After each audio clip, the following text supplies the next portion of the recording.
సమయంలో దేవుని సన్నిధిలో వ్యక్తిగతంగా ప్రభు చేసిన మేలన్నిటిని బట్టి ప్రభు చేసిన కార్యాలను తలపోసుకుంటూ ప్రభువుని మనం ఆరాధన చేయకమునుపు దేవుని లేఖన భాగాల్లో నుండి ఒక మాట మనం జ్ఞాపకం చేసుకుందాం. ప్రకటన గ్రంథము 4వ అధ్యాయం మొదటి వచనం.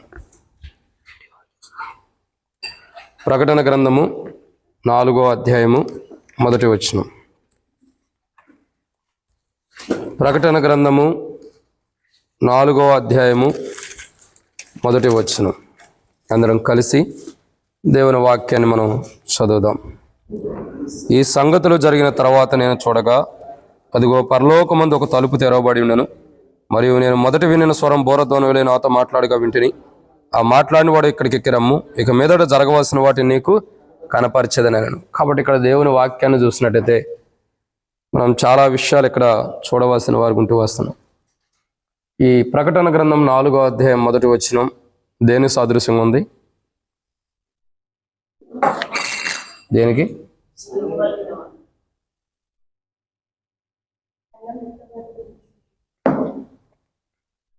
ప్రకటన గ్రంథం 4వ అధ్యాయం మొదటి వచనం. దాదాపు ఒక 20 వారాలు ధ్యానించాం. ఇంకా 20 వారాలు ఓన్లీ సంఘము ఎత్తబడే దాని గురించే 20 వారాలని. అంటే 5 వారాలేమో మరణం కాని నిద్రలో ఉండేవారి గురించి ధ్యానించాం. గత 15 వారాలు ఏం ధ్యానించాం?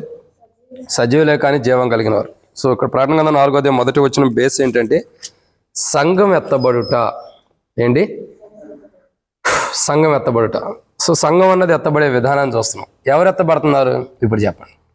మొట్టమొదటిగా సంఘంకి ఎవరు ఎత్తబడుతున్నారంటే మరణం కానీ నిద్రలో ఉండేవాళ్ళు ఎత్తబడుతున్నారు. రెండోదిగా ఎవరు ఎత్తబడుతున్నారు అని అంటే సజీవులే కానీ జీవం కలిగినటువంటి వారు ఎత్తబడుతున్నారు. దానికి సాదృశ్యమైన మాట ప్రకటన అపోస్తలుడైన పౌలు తెస్సలోనికలు రాసిన మొదటి పత్రిక. అపోస్తలుడైన పౌలు తెస్సలోనికలు రాసిన మొదటి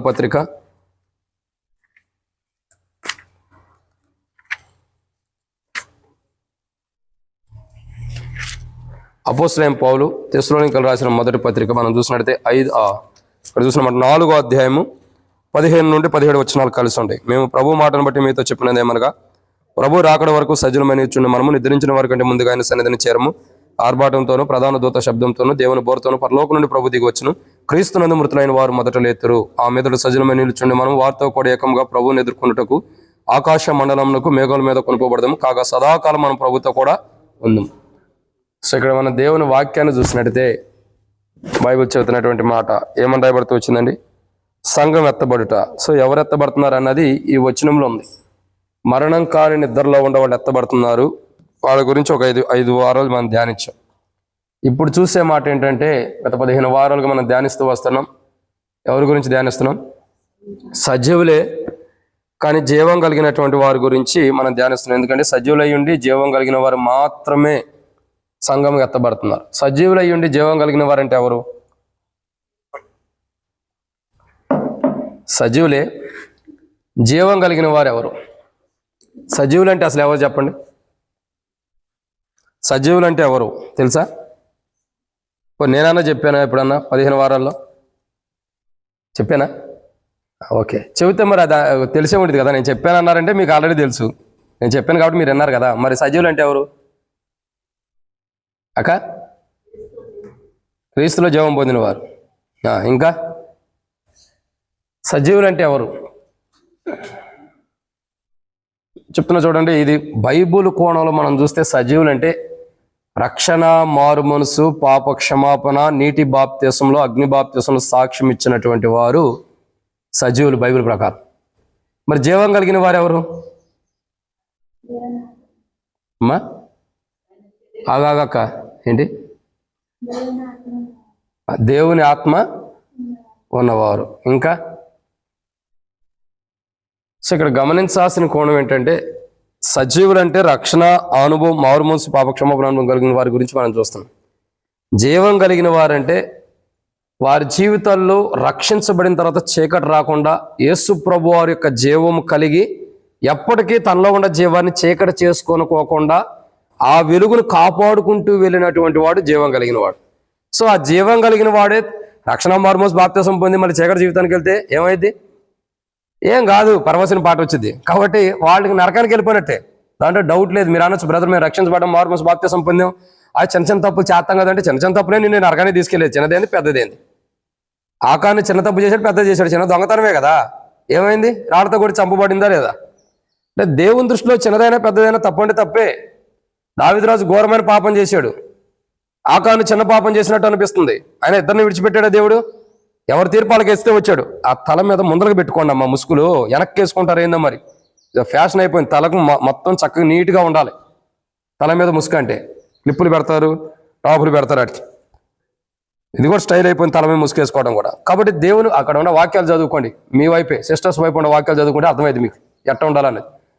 కాబట్టి అవి కొద్ది కింద పెట్టాలని, ఆరాధన అయిపోయిన తర్వాత అవన్నీ స్విచ్ బోర్డులు లైన్లో పెట్టండి, ఇవి అప్పుడు ఇలా కనపడతాయి, పైకుండి కనపడతాయి.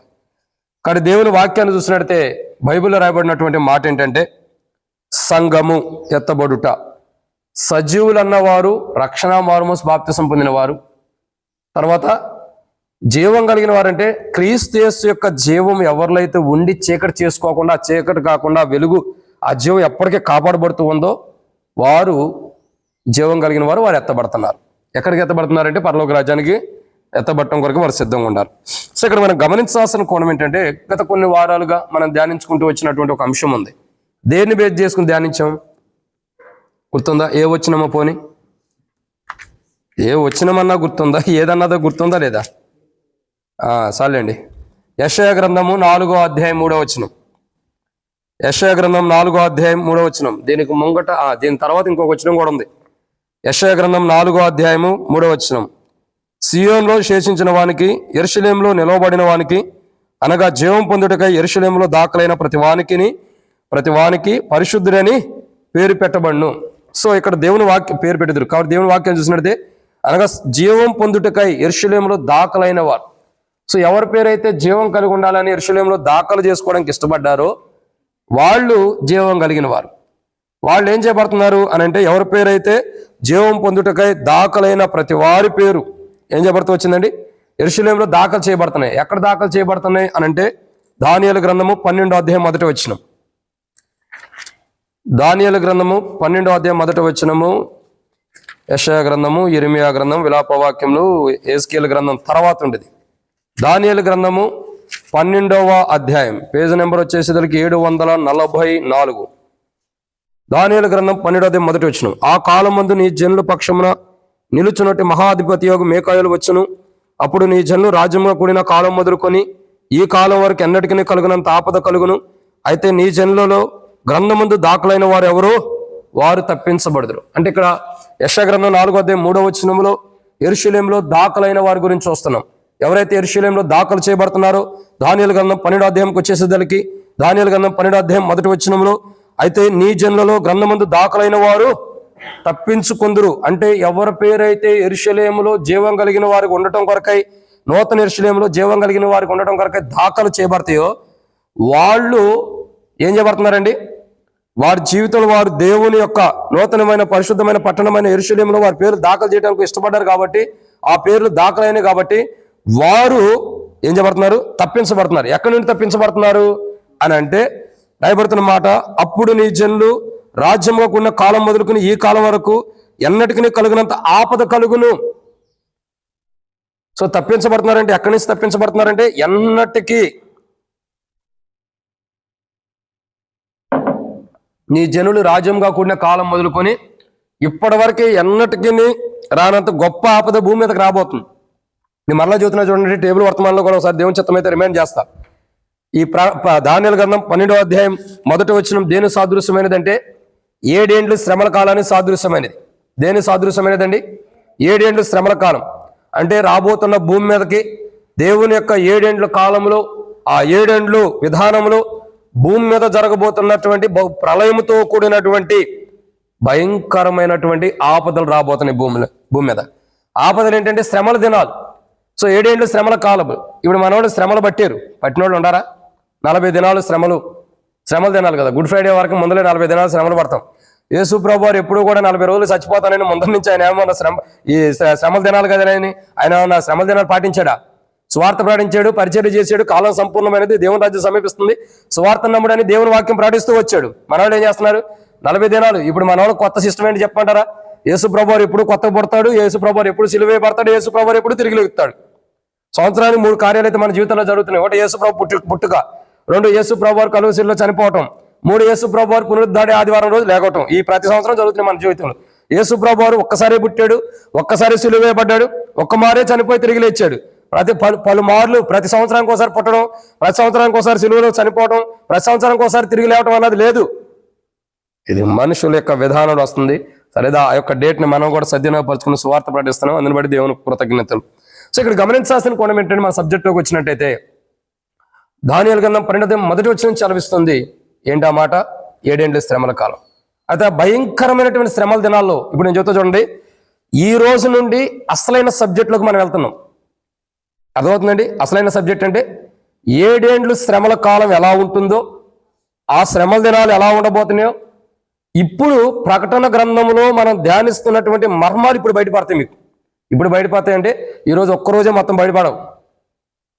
ఈరోజు ఒక్కరోజే బయటపడే కాదు. ఇది 20 సంవత్సరాల వర్తమానం. ఇది ఓ రోజుతో అయిపోయేది కాదు. అర్థమవుతుందండి? 20 సంవత్సరాల వర్తమానంలో ఎప్పటికే 3 సంవత్సరాలు గడిచిపోయింది. 2.5-3 సంవత్సరాలు, 2 సంవత్సరాలు వేసుకోండి, ఇంకా 18 సంవత్సరాలు ఉంటాయి. అప్పుడే ఇది రివీల్ చేసేది కాదు. ఇది స్లోగా కొద్దిగా అవుతుంది. కానీ ఈ రోజు నుండి ఆరంభమైంది అసలైన పనితనం ఏంటన్నది మనకి. సో ఇక్కడ గమనించాల్సిన కోణం ఏంటంటే, దేవుని వాక్యం అంటుంది, ఏమైనా రాబడితే వచ్చిందండి, ఈ కాలము వరకు అంటే రాజులు రాజ్యము జనులు రాజ్యంగా కూడిన కాలం మొదలుకొని ఈ కాలం వరకు ఎన్నటికీ కలుగునంత గొప్ప ఆపద ఇక్కడ రాబోతుంది భూమి మీదకి. అయితే నీ ప్రజలైన వారు ఎవరి పేరు అయితే గ్రంథంలో లిఖించబడుతున్నాయో యెరూషలేమునందు దాఖలైన వారిని తప్పించబడుతున్నారు. సో తప్పించబడి వీళ్ళు ఎక్కడికి వెళ్తున్నారు అన్నది ఒక మాట చూస్తా. తర్వాత ఈ వీళ్ళు తప్పించబడిన తర్వాత ఎటువంటి ఆపదలు భూమి మీదకి రాబోతున్నాయి అన్నది కూడా తర్వాత చూద్దాం మన టేబుల్ వర్తమానంలో. వీళ్ళు ఆపదల నుంచి తప్పించబడి ఎక్కడికి వెళ్ళారు అని అంటే, రండి మత్తయి సువార్త 25వ అధ్యాయం. మత్తయి సువార్త 25వ అధ్యాయం 10వ వచనం. మత్తయి సువార్త 25వ అధ్యాయం 10వ వచనం. మత్తయి సువార్త 25వ అధ్యాయం 10వ వచనం. వారు కొనుబోచుండగా పెండ్లి కుమారుడు వచ్చెను.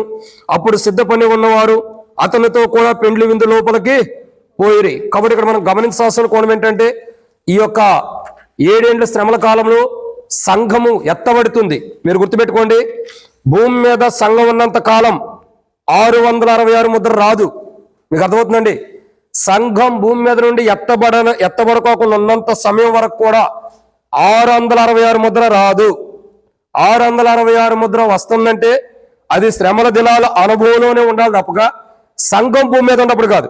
శ్రమల దినాలు ఎప్పుడు వస్తున్నాయి భూమి మీదకి? 7 ఏండ్ల శ్రమల కాలం ఎప్పుడు? 7 ఏండ్ల శ్రమల కాలం ఎప్పుడు అంటే సంఘం ఎత్తబడిన తర్వాత శ్రమలు వస్తున్నాయి. సంఘం భూమి మీద ఉన్నప్పుడు కాదు. అర్థమవుతుందండి? భూమి మీద సంఘం సంఘానికి కొన్ని శ్రమలు వస్తున్నాయంటే అది దేవుడు బహుమానంగా మార్చడానికి. కానీ దేవుడు అనుమతించే 7 ఏండ్ల శ్రమల కాలంలో సంఘం భూమి మీద ఉండదు. మరి ఎక్కడ ఉంటుంది? సంఘం భూమి మీద ఉన్నప్పుడు ఎక్కడ ఉంటుందంటే, మత్తయి సువార్త 25:10 ప్రకారం సంఘం పెండ్లి కుమారుడితో పాటు పెండ్లి విందులో ప్రవేశిస్తుంది. సంఘం పెండ్లి కుమారుడితో పాటు పెండ్లి విందులో ఉన్నప్పుడు ఆ సంఘం ఎత్తబడి ఆల్రెడీ పెండ్లి విందులోకి వెళ్ళిపోయింది. సంఘం ఎత్తబడి పెండ్లి విందులోకి వెళ్ళిన తర్వాత ఏం జరుగుతుంది? భూమి మీద విడవబడిన వారికి 7 ఏండ్ల శ్రమల కాలం ఉంది. ఈ 7 ఏండ్ల శ్రమల కాలం భూమి మీద జరుగుతున్నప్పుడు ఈ 7 ఏండ్లు సంఘం ఎత్తబడిన సంఘానికి ఏముందంటే ప్రేమ విందు ఉంది. 7 ఏండ్లు ప్రేమ విందు. ఇది అర్థమవుతుందండి? సో ఇక్కడ మనం గమనించాల్సిన కోణం ఏంటంటే, మనము గొప్ప ఆపదల నుంచి తప్పించబడుతున్నాం. అసలు ఏంటన్నది తెలిస్తే ఈరోజు నువ్వు బల దగ్గర రావడానికి త్వరపడి పరిగెత్తుకొచ్చేస్తావు. ఎన్ని బలహీనతలు ఉండా, ఎన్ని పొరపాట్లు ఉండా, ఎన్ని అవిధేతలు ఉండా, ఎన్ని లోపాలు ఉండా, ఈ క్షణమే సరి చేసుకోవడానికి ఎమ్మటే సిద్ధపడతావు. ఎందుకంటే అంత భయంకరమైన ఆపదలు భూమి మీదకి రాబోతున్నాయి. బహుశా నీ అదృష్టం బాగుంటే దాంట్లో విడవబడి ఉంటే, ఆ 7 ఏండ్ల శ్రమల కాలం భూమి మీద ఉంటే ఇక మేమేం చేసేది ఏం లేదు. అధికమైన అదృష్టం ఉంటే మటుకు పరలోక రాజ్యమేక. సో ఇక్కడ గమనించాల్సిన కోణం ఏంటంటే, దేవుని వాక్యం అంటుంది సంఘం ఎత్తబడుతుంది. ఎవరంటే జీవం కలిగిన వారు, సజీవులే కానీ జీవం కలిగిన వారు. ఈ జీవం కలిగిన వారు నూతన యెరూషలేములో తన పేర్లు దాఖలు చేసుకోవడానికి ఇష్టపడ్డారు. సో నూతన యెరూషలేములో తమ పేర్లు దాఖలు చేసుకున్న వారు ఏం చేయబడుతున్నారు? జనులు రాజ్యంగా కూడుకున్న కాలం నుంచి నేటి వరకు కలిగినంత గొప్ప ఆపదల నుంచి తప్పించబడుతున్నారు. ఏ ఆపదలో నుండి? గొప్ప ఆపదలో నుండి తప్పించబడుతున్నారు. అయితే ఇక్కడ గమనించాల్సిన కోణం ఏంటంటే, ఇప్పటి వరకు ఎన్నడూ జరగని రాబోతున్న ఆపదల్లో నుండి తప్పించబడుతున్నారు. తప్పించబడి ఎక్కడికి వెళ్తున్నారంటే పెండ్లి కుమారు దగ్గరికి వెళ్తున్నారు. ఎక్కడికి వెళ్తున్నారండి? పెండ్లి విందులోకి వెళ్తున్నారు. ఒక మాట చెప్పండి, పెండ్లి విందులోనికి ఎవరు వెళుతున్నారు అని అంటే, సరే ఎవరితో వెళుతున్నారు అని అంటే రక్షకునితో పాటు మనం వెళ్తున్నాం, లేదా రక్షకుని దగ్గరికి వెళ్తున్నాం పెండ్లి విందులోకి. ఎవరి దగ్గరికి అండి? రక్షకుడు. రక్షకుడు ఎక్కడి నుంచి మనం తప్పిస్తున్నాడు అని అంటే బైబిల్లో రాయబడుతూ వచ్చింది. ఎక్కడి నుంచి రక్షకుడు తప్పిస్తున్నాడు అంటే చూడండి, 2వ సమూయేలు గ్రంథం, ఇంకా వర్తమానంలోకి వెళ్ళాం మనం, వర్తమానం అయిపోతుంది అనుకోవద్దు. 2వ సమూయేలు గ్రంథం 22వ అధ్యాయం 3వ వచనం. 2వ సమూయేలు గ్రంథం 22వ అధ్యాయం 3వ వచనం.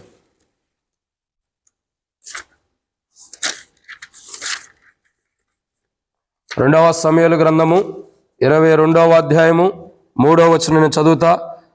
నా దుర్గము, నేను ఆయనను ఆశ్రయించుదును, నా కేడము, నా రక్షణ శృంగము, నా ఉన్నత దుర్గము, నా ఆశ్రయ స్థానము, ఆయనే నాకు రక్షకుడు, బలత్కారుల నుండి నన్ను రక్షించువాడవు నీవే. సో ఇక్కడ మనం గమనించాల్సిన కోణం ఏంటంటే ప్రియులారా, సంఘము రాబోతున్న ఆపదల నుండి తప్పించబడి ఏం చేయబడుతుంది? సంఘము పెండ్లి కుమారుడితో పాటు పెండ్లి విందులోకి వెళ్తుంది. పెండ్లి కుమారుడితో పాటు పెండ్లి విందులోకి సంఘం వెళ్ళడానికి కారణం ఏంటంటే రాబోతున్న ఆపదల నుంచి తప్పించబడి పెండ్లి విందులోకి వెళ్తుంది. ఎవరి ద్వారా తప్పించబడుతుంది? రక్షకుడి ద్వారా. రక్షకుడు ఎక్కడి నుండి తప్పిస్తున్నాడు అని అంటే ఆపదల నుండి తప్పించబడి పెండ్లి విందులోకి వెళ్ళిపోతున్నాడు. ఆపదలు లేవు.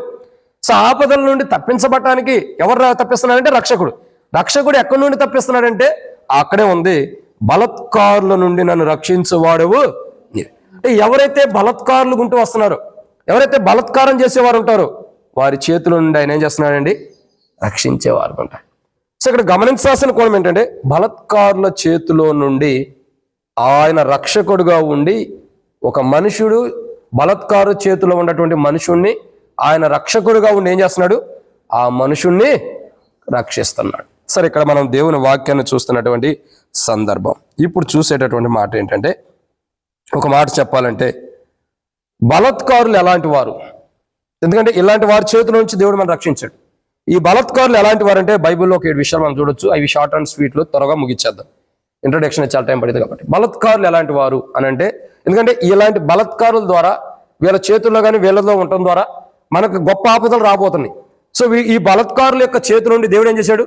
తన రక్షకుడిని పంపించి, ఆ రక్షకుడు కలువరిశిల్లో ప్రాణం పెట్టి చనిపోయి తిరిగి లేవటం ద్వారా, ఆయన కార్చిన రక్తం ద్వారా ఈ యొక్క బలత్కారుల చేతిలో నుండి మనం విడిపించబడి ఇప్పుడు నూతన యెరూషలేము పరిశుద్ధ పట్టణంలోకి ప్రవేశించేవారు ఉంటున్నాం, లేదా ఆ పెండ్లి విందులో ప్రవేశించి రాబోతున్న ఆపద నుండి తప్పించబడుతున్నాం. అసలు ఈ బలత్కారులు ఎలాంటి వారు అంటే బైబిల్లో కొన్ని విషయాలు చూద్దాం రండి. వాటిని ధ్యానించమనుపు ప్రభు నడిపింపు కొరకు ఇచ్చిన ప్రార్థన. మమ్మల్ని మిక్కులుగా ఎక్కువగా ప్రేమించిన ప్రియ పరలోకపు తండ్రి, పరిశుద్ధుడు అయిన దేవా, మీకు స్తోత్రములు. మీరు ఇచ్చిన కృపకై వందనాలు. ఈ సమయంలో కొన్ని మాటలు వాక్యం ధ్యానించడానికి కృపణిస్తున్నారు ప్రభావ, మీకు వందనాలు. దాసుడు కన్నా యజమానుడి వైపు చూస్తున్నట్లు, దాసుడు కన్నా యజమానుల వైపు చూస్తున్నట్లు మా కన్నా మీ వైపు వీక్షిస్తున్న మీరు సహాయం గురించి మహిమ పొందండి. దయచేసి నీ ప్రజల పక్షాన్ని కొన్న దయచొప్పున దయతో జ్ఞాపకం చేసుకుని తండ్రి. ఈ సమయంలో ప్రభావ కొన్ని మాటలు వాక్యం ధ్యానిస్తున్న సహాయం చేయండి.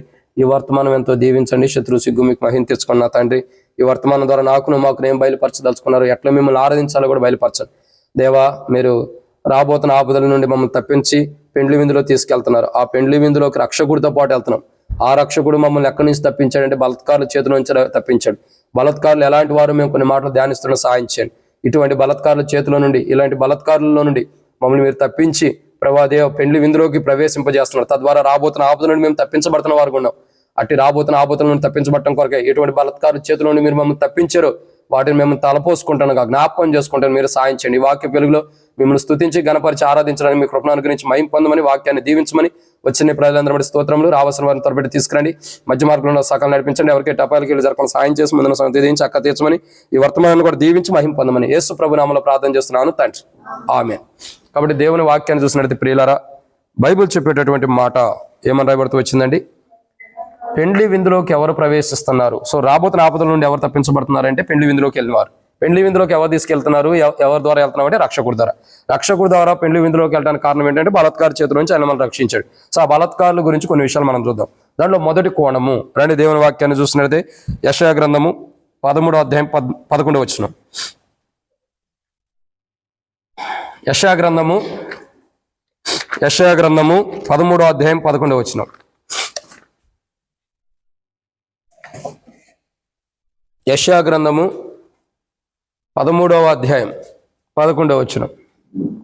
లోకుల చెడుతనమును బట్టియో దుష్టుల దోషమును బట్టియో నేను వారిని శిక్షింపబోచున్నాను. అహంకారుల అతిశయమును మాన్పించెదను, బలత్కారుల గర్వమును అణచివేసెదను. బంగారు కంటే మనుషులను ఒఫీరు దేశపు సువర్ణము కంటే నరులను అరుదుగా ఆగ చాలు చదివించాలి.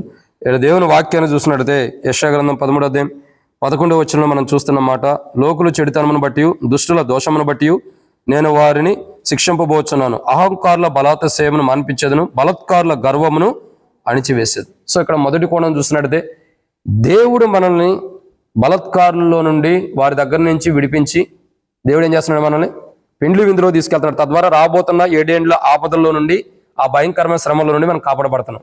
సో ఆ బలత్కారుల గురించి చూసినట్టయితే వాళ్ళు మొట్టమొదటిగా ఎలాంటి వారు అని అంటే, ఎలాంటి వారు బలత్కారులు ఇక్కడ రాయబడుతున్నమాట, గర్వముతో కలిగినటువంటి వారు.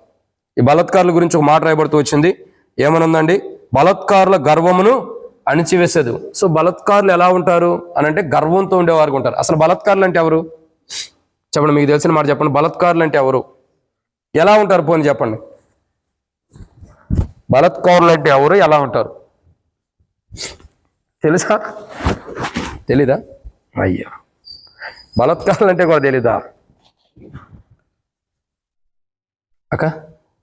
చెప్పండి, ఏదో ఒకటి చెప్పండి. ఇంతకుముందు చెప్పేవాళ్ళు ఏందో, మరి మీరు కూడా సైలెంట్ అయిపోయారు. ఎవరైనా చెప్పొద్దన్నారా, లేకపోతే మీరే చెప్పకుండా ఉంటున్నారు తెలియదు.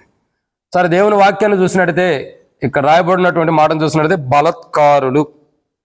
సో బలత్కారుల గర్వం ఏం చేస్తున్నారు, అణిచివేసేవాడు ఉంటాడు. కాబట్టి దేవుని వాక్యాన్ని చూసినట్టయితే మీకు ఒక అవకాశం ఇస్తా, టేబుల్ వర్తమానం వరకు మీరు గుర్తుపెట్టుకోండి, గ్రహించండి. బలత్కారులు అంటే అలా యూట్యూబ్లో గూగుల్లో కొట్టవాకండి. మళ్ళీ టేబుల్ వర్తమానం అనేదానికి గూగుల్ మొత్తం సెర్చ్ చేస్తారు బయటకు వెళ్ళిపోయి ఆరాధన చేసేటటువంటి. అట్ట కాదు, మామూలుగా మీకు తోచినటువంటి మీకు బయలుపరిచిన అనుభవం చెప్పండి. సో దేవుని వాక్యం చూసినట్టయితే బలత్కారుల గర్వం ఆయన ఏం చేస్తున్నాడు, అణిచివేసేవాడు ఉంటాడు. సో బలత్కారుల యొక్క జీవితాన్ని చూసినట్టయితే వారు ఎలాంటి వారు అంటే, మొట్టమొదటి కోణాన్ని చూస్తున్నాం. బలత్కారులు ఎలాంటి వారు, గర్వంతో ఉన్నటువంటి వారు. వారు బహు గర్విష్ఠులుగా ఉంటారు. అందుకే బైబిల్లో రాయబడుతూ వచ్చింది, నాశనానికి ముందల ఏం జరుగుతుంది అది. సో బలత్కారులు నాశనం అవ్వబోయే ముందల వారు ఎటు నాశనం అయిపోతున్నారు కాబట్టి ఇతరులను కూడా నాశనం చేయడానికి గర్విష్ఠులుగా ఉంటారు. అందుకే బైబిల్ చెప్తున్నటువంటి మాట ఏంటంటే, ఇక్కడ దేవుని వాక్యాన్ని జాగ్రత్తగా గమనించినట్లయితే ప్రియులారా, బలత్కారుల యొక్క జీవితంలో బలత్కారుల యొక్క అనుభవాన్ని మనం చూసినట్లయితే వారు గర్విష్ఠులుగా గర్వాంధులుగా ఉంటున్నటువంటి అనుభవాన్ని చూస్తున్నాం. వారిలో ఉన్న గర్వం, ఒక మనిషి గర్విష్ఠుడుగా ఉంటున్నాడంటే, ఒక మనిషి గర్వంతో ఉంటున్నాడంటే ఖచ్చితంగా అతడు బలత్కారుల యొక్క అనుభవం ఉంటాడని అర్థం. ఎవరి అనుభవం? బలత్కారుల యొక్క అనుభవం. సో బలత్కారుల యొక్క జీవితం చూడగా వారు బహు గర్విష్ఠులుగా ఉంటారు. ఎలా ఉంటారండి? గర్విష్ఠులుగా. సో వారిలో ఉన్న గర్వమే నాశనానికి ముందర ఏం జరుగుతుందండి, గర్వం. సో ఒక వ్యక్తి నాశనం అయిపోయే ముంగట ఏమొచ్చింది, గర్వం వచ్చింది. నేనేంటి, నా స్థితి ఏంటి, నా పొజిషన్ ఏంటి, నేను ఎంత గొప్పని, ఎంత అధికుని, నేను ఎమ్మెల్యే, పిఏ, మినిస్టర్ని, అది అన్న ఫీలింగ్ వచ్చేసింది మనకి. అంటే ఇక్కడ గమనించాల్సిన కోణం ఏంటంటే అంత ఉన్నతమైన గర్వం వచ్చేసింది. సో ఈ గర్వం రావటం ద్వారా ఏం జరిగిద్ది, నాశనం వచ్చింది. సో బైబిల్ చెప్పేటటువంటి మాట ఏంటి, బలత్కారుల యొక్క జీవితం చూడగా వారు ఎలాంటి వారంటే గర్వంతో ఉన్నటువంటి వారు. సో ఇలాంటి గర్విష్ఠులు అయినటువంటి బలత్కారుల చేతిలో నుండి దేవుడు ఏం చేశాడు, మనల్ని కాపాడుతూ వచ్చాడు. ఇది గర్విష్ఠులైన బలత్కారులు. వీళ్ళు ఎలాంటి వారంటే గర్విష్ఠులైన బలత్కారులు. ఈ బలత్కారుల యొక్క స్వభావం, వారి జీవితం చూడగా, వారి మనస్తత్వం చూడగా గర్విష్ఠుల్లాగా గర్వంతో కూడిన వారు ఉంటూ వచ్చేవాళ్ళు. సో ఇలాంటి గర్విష్ఠులైన వారు, గర్వంతో కూడినటువంటి ప్రజల నుండి, వారి దగ్గర నుండి, వారితో పాటు వారి దగ్గర ఉంటున్నామంటే, ఒక మాట ఉంది లోకంలో, 6 నెలలు వాడు వీడితో సావాసం చేస్తే ఏమైంది చెప్పండి, వీడు వాడవుతాడు. అంటే గుర్రం గాడిద అయితే గాడిద గుర్రం అయితే సరిపోయింది. 6 నెలలు అంట. ఇప్పుడు ఏం జరుగుతూ వచ్చిందండి, బలత్కారులతో పాటు మనం ఉంటే, బలత్కారులతో పాటు మనం జీవిస్తూ ఉంటే ఏం జరుగుతుంది, మనం కూడా బలత్కారులాగానే ఉంటాం. సో బలత్కారుల చేతిలో ఉంటూ బలత్కారులాగా మనం జీవిస్తూ ఉన్నప్పుడు, అంటే అలాంటి గర్విష్ఠులుగా ఉన్నప్పుడు, అలాంటి గర్విష్ఠులమైన మనలో ఉన్న గర్వాన్ని తీసివేయడం కొరకై, మన జీవితాన్ని మార్చడం కొరకై ఆయన కలువరిశిలో ప్రాణం పెట్టి చనిపోయి తిరిగి లేచి ఆయన కార్చిన రక్తం ద్వారా మనలో ఉన్న గర్విష్ఠితనాన్ని తీసివేసి ఇప్పుడు అతిశయించేవాడు, అంటే గర్వించేవాడు, క్రీస్తుని బట్టే గర్వించే అనుభవంలోకి దేవుడు మనల్ని తీసుకొచ్చాడు. తన కలువరిశిలో యొక్క, తన కుమారుని యొక్క కలువరిశిలో యొక్క రక్తం ద్వారా మనల్ని కడిగి మనలో ఉన్న గర్వాన్ని తీసివేసి దేవుని బట్టి గర్వించేవారుగా, లోకానుసారమైన బలత్కారుల ద్వారా వచ్చేటటువంటి గర్వాన్ని తీసివేసి దేవుని బట్టి గర్వించే బిడ్డలుగా దేవుడు మనకు సిద్ధపరిచినందుకే దేవుని స్తుతించాలి, ఆరాధించాలి. ఇది మొదటి కోణం. కాబట్టి ఎప్పుడైతే ఈ గర్విష్ఠుల లాంటి బలత్కారుల దగ్గర నుంచి మనం కాపాడబడ్డామో అప్పుడే మనం గమనించాలి మనకు నాశనం తప్పించబడింది. ఏం తప్పించబడింది? నాశనం. అంటే 7 ఏండ్లు శ్రమల కాలంలో రాబోతున్న భయంకరమైన 7 ఏండ్లు శ్రమల దినాల నుండి తప్పించబడి పెండ్లి విందులోకి నువ్వు వెళ్తున్నావు అని అర్థం. సో గర్విష్ఠులైన బలత్కారుల దగ్గర నుండి దేవుడు తన రక్షకుడైన యేసు ప్రభు ద్వారా, ఆయన కలువరిశిల యొక్క త్యాగం ద్వారా మనల్ని తప్పించినందుకై మనం ప్రభువుని ఇప్పుడు బలత్కారు చేతుల నుండి తప్పించబడి రాబోతున్న నాశనం నుండి తప్పించబడిన వారమై పెండ్లి విందులోకి రక్షకుని ద్వారా మనం ప్రవేశించినందుకై ప్రభుని మనం ఆరాధించాలి. ఇది మొదటి కోణం. రెండో కోణం చూద్దాం రండి. దేవుని వాక్యాన్ని చూసినట్టే రెండవ మాట, దేవుని వాక్యాన్ని చూస్తాం. రెండో కోణం చూసినట్లయితే కీర్తనల గ్రంథం 86వ అధ్యాయం 14 వచనం. కీర్తనల గ్రంథము 86వ అధ్యాయం 14 వచనం.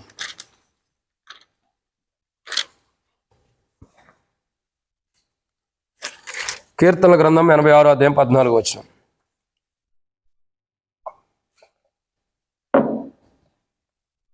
దేవా, గర్విష్ఠులు నా మీదికి లేచి ఉన్నారు, బలత్కారులు గుంపు కూడి నా ప్రాణము తీయదూచుచున్నారు, వారు నిన్ను లక్ష్య పెట్టని వారై ఉన్నారు. చాలమ్మా. కాబట్టి ఇక్కడ మనం చూస్తున్న రెండో మాట ఏంటంటే బలత్కారులు దగ్గర నుంచి దేవుడు కాపాడుతున్నాడు. బలత్కారులు మొట్టమొదటిగా ఎలాంటి వారు? గర్విష్ఠులు.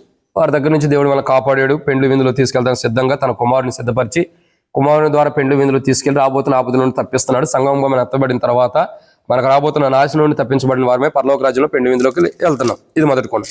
రెండవ కోణం ఏంటంటే బలత్కారులు ఎలా ఉంటారు అని అంటే ఇక్కడ రాయబడుతున్న మాట, వారు చూడండి ఏమని రాయబడుతూ వచ్చిందండి. దేవా, చదవమ్మా. గర్విష్ఠులు నా మీదకి లేచి ఉన్నారు, బలత్కారులు గుంపు కూడి. సో రెండో కోణం ఏంటంటే బలత్కారులు ఎలా ఉంటారంటే గుంపులుగా కూడుకున్న వారు ఉంటారు. గుంపులుగా కూడుకుంటూ వస్తాం. బలత్కారుల యొక్క అనుభవాన్ని చూసినట్టయితే, వారి జీవితాన్ని మనం జాగ్రత్త పరీక్షించినట్టయితే బలత్కారులు గుంపు కూడేవారు ఉంటారు. ఎందుకంటే అది మంచి కొరకే కాదు, మేలు కొరకైన విధానంలో కాదు. ఎందుకు? నాశనం చేయటానికో నష్టం చేయటానికో కీడు చేయటానికే తప్పగా బలత్కారుల యొక్క జీవితం వాళ్ళు గుంపులుగా కూడే సందర్భం దేని కొరకంటే నష్టం కొరకే తప్ప మేలు కొరకు కాదు.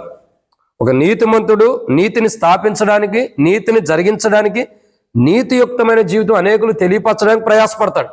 మరి బలత్కారులు ఏం చేస్తారు? గుంపులుగా ఎందుకు కూడతారంటే అది నాశనానికి తప్పగా, అది కీడు చేయడానికి తప్పగా, అది హాని చేయడానికి తప్పగా ఈ బలత్కారులు మేలు కొరక ఏం చేయలేరు. కాబట్టి ఇక్కడ రెండో కోణం ఏంటంటే బలత్కారుల యొక్క జీవితం, బలత్కారుల దగ్గర నుండి దేవుడు మనల్ని కాపాడి ఆ కలువరిశిలలో ఆయన ఖర్చిన రక్తం ద్వారా దేవుని యొక్క కుమారుడైన రక్షకుడైన యేసు ప్రభు ద్వారా గర్విష్ఠులైన బలత్కారుల దగ్గర నుంచి మనల్ని విడిపించాడు. ఇంకా గుంపులుగా కూడి బలత్కారులు ఎదుటి వ్యక్తికి నాశనం చేయాలి, ఎదుటి వ్యక్తికి కీడు రావాలని చెప్పి, ఎదుటి వ్యక్తికి కీడు వచ్చినప్పుడు, నాశనం వచ్చినప్పుడు సంతోషించేటటువంటి ప్రజల దగ్గర నుండి దేవుడు మనల్ని విడిపించాడు. అలాంటి బలత్కారుల యొక్క చేతిలో నుండి అక్కడిక్కడ మనం దేవుని గణపరచాలి, దేవుని స్తుతించాలి. ఎదుటి వ్యక్తికి కీడు చేయాలని, నష్టం చేయాలని, హాని చేయాలనుకున్నటువంటి గుంపులుగా కూడి ఎదుటి వ్యక్తులకు నష్టం కీడు చేయాలని ప్లాన్ చేసుకుంటూ పక్కా ప్లాన్తో రాజకీయం చేసే ప్రజల దగ్గర నుండి దేవుడు మనల్ని కాపాడటం కొరకే తన కుమారుని మన కొరకే కలువరిశిలలో బలి అవడానికి ఇష్టపడి ఆ రక్షకుని ద్వారా ఈ యొక్క లోక మాల్యం నుండి, ఈ వ్యర్థమైన వాటిల్లో నుండి దేవుడు మనల్ని తప్పించినందుకై దేవునికి కృతజ్ఞత చెల్లించాలి. ఇది రెండో కోణం. సో గుంపులుగా వాళ్ళు కోరుతున్నారంటే మేలు కొరకు కాదు, అది ఎవరికో నాశనం చేయడానికి, ఎవరికో కీడు చేయడానికి, ఎవరికో హాని చేయడానికి. అలాంటి గుంపులుగా కూడా బలత్కారుల యొక్క జీవితాల్లో నుండి, వారి దగ్గర నుండి దేవుడు మనల్ని కాపాడినందుకు దేవుని కృతజ్ఞత చెల్లించాలి. ఇది రెండో కోణం. తద్వారా మనం వారి దగ్గర నుంచి కాపాడబట్టం ద్వారా, ఆ బలత్కారుల దగ్గర నుండి మనం కాపాడబట్టం ద్వారా రాబోతున్న ఆపద నుండి కూడా మనం తప్పించబడుతున్నాం. లేకపోతే మనం కూడా బలత్కారుల దగ్గర నుండి బలత్కారులతో సహవాసం చేస్తే ఏమైపోయేది? ఓ రోజు మనం కూడా నరకానికి వెళ్తాం. బలత్కారులతో చేరి వారితో మనం కూడా సహవాసం చేస్తే ఒకరోజు మన జీవితం కూడా వారిలాగానే ఉండిద్ది. వారి మనస్తత్వం, వారి ఆలోచనలు, వారి ఉద్దేశాలు, వారు ఎలా ప్రవర్తిస్తారో మనం కూడా అలాగే ప్రవర్తిస్తాం. ఒకరోజు ఏమైంది? వాళ్ళు ఎలా నరకానికి వెళ్తారో మనం కూడా అలాగే వెళ్తాం. అక్కడికి వెళ్ళి అన్న, అక్క, నేను నిన్ను బట్టే నరకానికి వచ్చాను, నువ్వు భూమి మీద ఎందుకు నాకు ఇలా చేసావంటే వాళ్ళు ఏమంటారు? ముందు వాళ్ళు కాలిపోతున్నారు, ఆ బాధే తట్టుకోలేరు. నీ మొర నేవుడు ఎవడుంటాడు అక్కడ నరకంలో? ఇప్పుడు కాలిపోయేవాడు తన బాధను చూసుకుంటాడా, పక్కనోడు బాధను చూస్తాడా? అవకాశం లేదు కదా. సో అందుకే బలత్కారులు గుంపుగా కూడే దేనికైతే ఒక నాశనం కొరకే. ఆ నాశనం కొరకే కూడే బలత్కారుల దగ్గరకు మనం వెళ్ళి చేరామంటే మనం కూడా వారిలాగే తయారవుతాం. కానీ యేసు ప్రభు వారు ఆ కలువరిశిలో త్యాగం ద్వారా, ఆయన చేసిన కలువరిశిల యొక్క మరణ భూస్థాపన పునరుద్ధానం ద్వారా ఆ బలత్కారుల యొక్క గుంపు కూడి వారు ఏదైతే మనకు కీడు నష్టం చేయాలనుకున్నారో ఆ నష్టం కీడు నుండి ఆయన కుమారుడైన యేసు ప్రభు కలువరిశిలో ప్రాణం పెట్టి చనిపోయి తిరిగి లేటం ద్వారా ఆ బలత్కారుల గుంపుగా కూడి నాశనం చేయాలనుకున్న బలత్కారుల దగ్గర నుంచి దేవుడు మనల్ని కాపాడినందుకై దేవునికి కృతజ్ఞులమై రుణస్థులమై దేవుని ఆరాధించే వారు కొందాం. ఇది రెండవ కోణం. ఇక మూడో విషయాన్ని చూద్దామండి. మూడో మాటను దేవుని వాక్యాన్ని చూస్తున్నట్టయితే మూడో మాట బైబిల్లో రాయబడుతున్న మూడో మాటను చూద్దాం. కీర్తనల గ్రంథం 74 అధ్యాయం 20 వచనం. కీర్తనల గ్రంథము 74 అధ్యాయం 20 వచనం.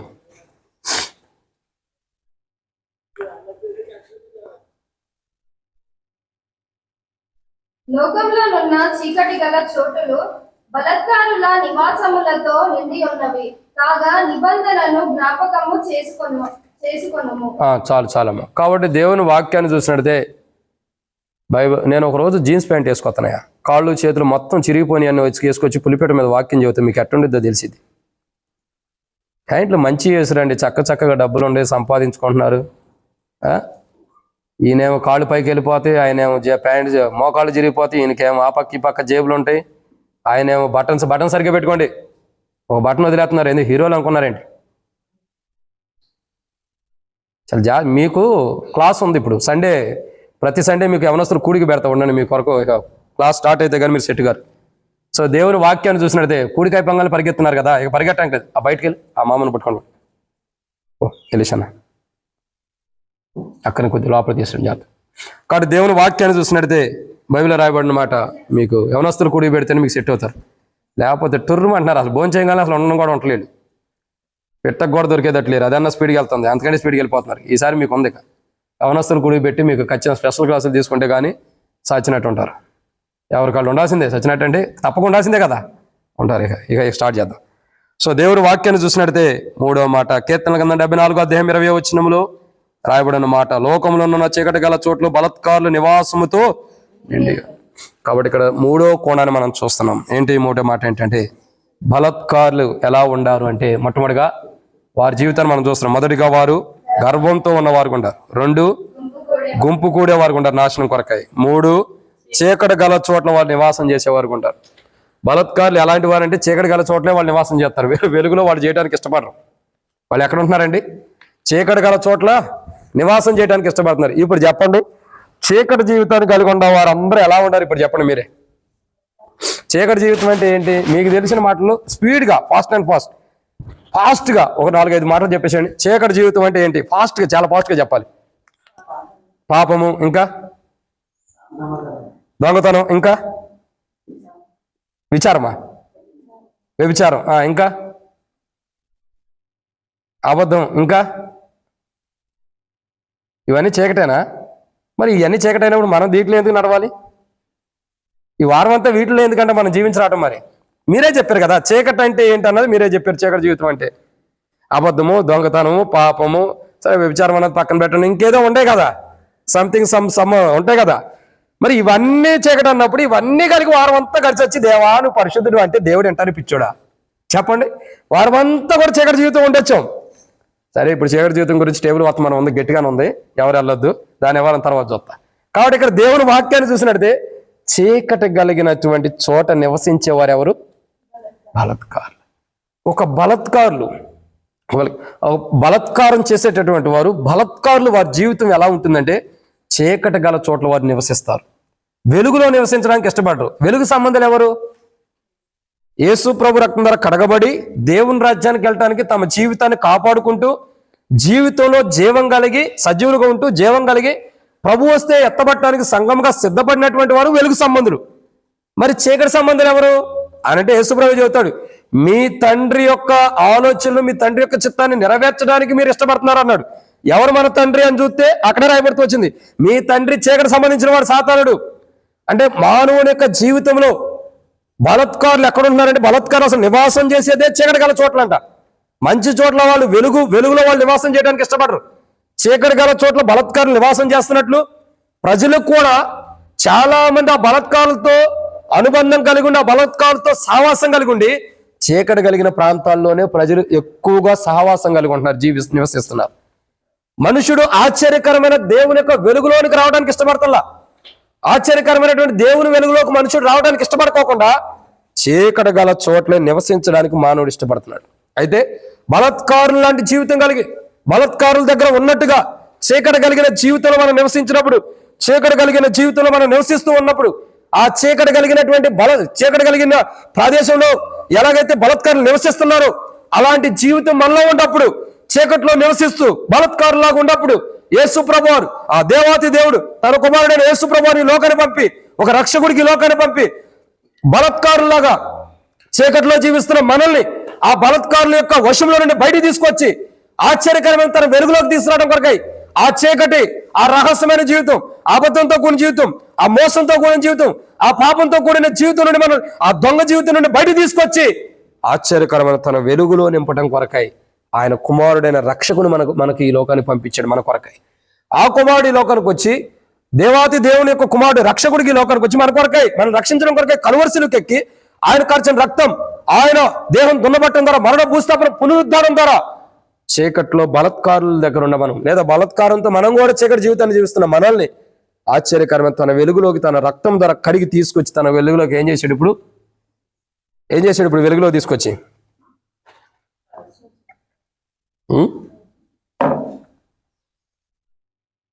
చెప్తారు. ఆ తప్పు పెద్ద చెప్పరు, మళ్ళీ అడిగితేనేమో మొహాలు కింద వేస్తారు. ఎవరు చెప్పారు ఎవరికేం తెలుసు, సగమే చెవిటోడిని. ఇక మీ మాటలు ఏడైనా పడితే చెప్పండి, చెప్తే పెద్దగా చెప్పండి, లేకపోతే అంతే. చెప్తే పెద్దగా చెప్పండి, లేకపోతే అట్టకూడదు.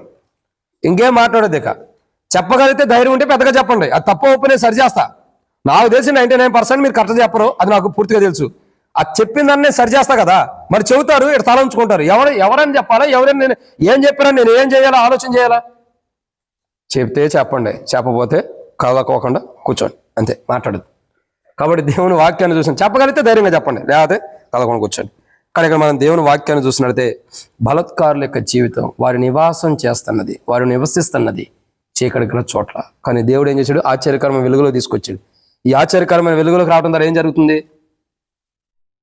వెళ్తున్నాం సంఘముగా సజీవులే జీవం కలిగిన వారికి ఎత్తబడి పెండ్లి విందులోకి 7 ఏండ్లు వెళ్తున్నాము. ఆ 7 ఏండ్లు పెండ్లి విందులోకి వెళ్ళినప్పుడు భూమి మీద ఏం జరుగుతుంది? గొప్ప ఆపదలు, శ్రమల దినాలు రాబోతున్నాయి. అయితే ఈ వెలుగులో బలత్కారుల దగ్గర నుంచి విడిపించబడి ఆ చీకటి జీవితం నుండి వెలుగులోకి వచ్చిన వారు, క్రీస్తు యేసు యొక్క వెలుగులోకి వచ్చిన వారు, ఆశ్చర్యకరమైన వెలుగులోకి వచ్చిన వారు ఎక్కడికి వెళ్తున్నారండి? రక్షకుడితో పాటు పెండ్లి విందులోకి వెళ్ళి పెండ్లి విందు అక్కడ భుజిస్తున్నారు. అప్పుడు భూమి మీద ఏం జరుగుతుంది? 7 ఏండ్ల శ్రమల కాలం, ఆపదలు. ఎన్నటికి భూమి మీద ఎన్నటికి జరగని గొప్ప ఆపదల గురించి ఈరోజు వర్తమానం ఉంది, టేబుల్ వర్తమానం. అక్కడ అంత గొప్ప ఆపదలు భూమి మీదకి రాబోతున్నాయి. వాటి నుండి ప్రభు మనల్ని కాపాడటం కొరకు అవి బలత్కారుల యొక్క జీవితాలను బట్టి కూడా మనకు వస్తున్నాయి. కాబట్టి వారి దగ్గర నుండి, వారి నివాసం చేసే చీకటి జీవితం నుండి దేవుడు మనం విడిపించి దేవుని రాజ్యాన్ని తీసుకెళ్ళడం కొరకు ఆ పెండ్లి విందులో తీసుకెళ్లి భూమి మీదకి రాబోతున్న 7 ఏండ్ల శ్రమల కాలంలో నుండి దేవుడు తప్పించడానికి తన రక్షకుడే, తన కుమారుడైన యేసు ప్రభు అనే రక్షకుని లోకాన్ని పంపి ఆ యొక్క బలత్కారులు నివసించే చీకటి జీవితం నుండి మనల్ని వెలుగులోకి తీసుకొచ్చినందుకై ప్రభుని ఆరాధించాలి. ఇది 3వ కోణం. ఈ 4వ మాటను చూద్దాం రండి. 4వ మాట కీర్తనల గ్రంథము 17వ అధ్యాయం 4వ వచనం. కీర్తనల గ్రంథము 17వ అధ్యాయం. బా చదవండి అక్క, చాలా రోజులు అవుతుంది.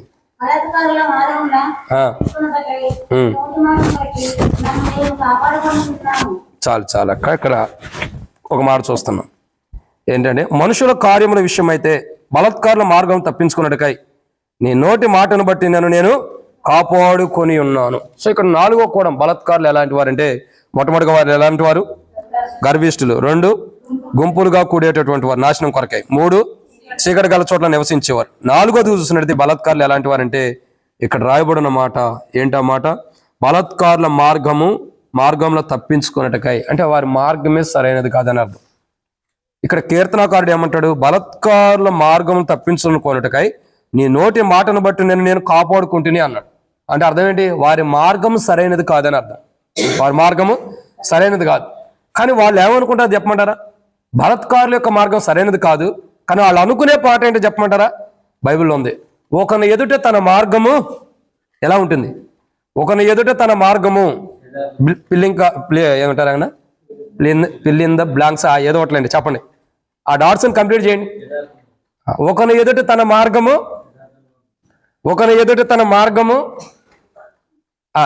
దగ్గరికి వచ్చారు. ఒకని ఎదుటి తన మార్గము చెప్పండి. ఒకని ఎదుటి తన మార్గము ఒకని ఎదుట తన మార్గం సరైనదిగా కనబడొచ్చును, తుదికి అది ఎక్కడ దారి తీస్తుందండి? అది అంటే ఇప్పుడు బలత్కారుల యొక్క మార్గం ఎలా ఉంది? మేము వెళ్ళేదే మార్గం కరెక్ట్, మీరు వెళ్ళేది కాదు. నువ్వు వెళ్ళే మార్గం కరెక్ట్ కాదు, నువ్వు చెప్పే బోధ కరెక్ట్ కాదు, నువ్వు మాట్లాడే మాట కరెక్ట్ కాదు, నువ్వు ఆరాధించే విధానం కరెక్ట్ కాదు. అమ్మో, నువ్వు ఒక్కడవే కొత్త మార్గం, మంచి మార్గం వెళ్తున్నావు, మేమందరం పాప మార్గం కదా.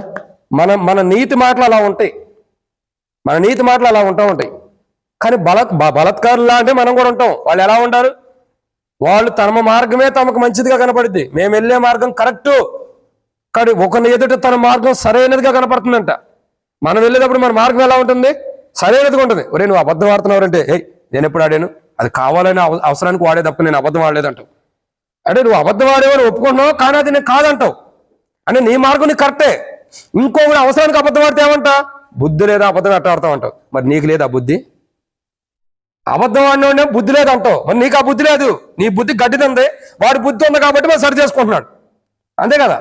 చాలా మంది జీవితాలు ఎలా ఉంటాయంటే ఎత్తు చూపించడానికి ఉంటాం తప్ప సరి చేసుకోవడానికి ఉన్నాం.